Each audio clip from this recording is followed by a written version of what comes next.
Hello बच्चों, देखते हैं क्वेश्चन के अंदर क्या गिवन है। असर्शन हमें क्या दिया गया है, ratio of stress and strain is always constant for a substance. ठीक है, हमें स्ट्रेस और स्ट्रेन के बारे में जो इनके आपस में ये रिलेशन कौन बताता है, ये रिलेशन बताता है हमें हुक्स लॉ। ठीक है, हुक्स लॉ ने क्या कहा, स्ट्रेस जो हमारा होता है डायरेक्टली प्रोपोर्शनल टू स्ट्रेन होता है। ठीक है, अब हम इसको प्रोपोर्शन के साइन को हटाते हैं तो हम इसको इस तरीके से लिख सकते हैं। अगर अब स्ट्रेस और स्ट्रेन का मैं रेशो लेता हूं तो ये हमारा कांस्टेंट निकल के आता है।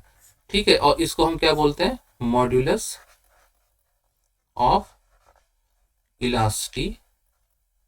इलास्टिसिटी बोलते हैं। ठीक है, और ये अलग अलग टाइप का 3 टाइप्स का होता है। ठीक है, वो आर्ग्यूमेंट नहीं, ये रेशो कांस्टेंट है।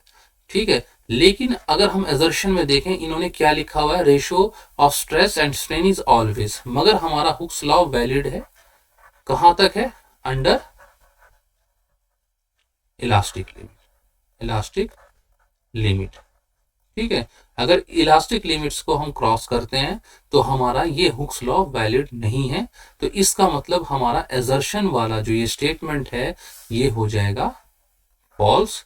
ठीक है, और रीजन में क्या दिया गया है, this ratio is called modulus of elasticity.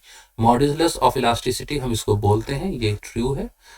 ठीक है, अब हमारा क्या हो गया, एजर्शन तो हमारा फॉल्स हो गया। ठीक है, और हमारा जो रीजन है, ठीक है, ये हमारा क्या हो गया, ट्रू हो गया। तो ये वाला कौन सा केस हो गया, हमारा डी वाला। ठीक है, आई होप बच्चों आपको समझ में आ गया होगा। Good luck, goodbye, thank you.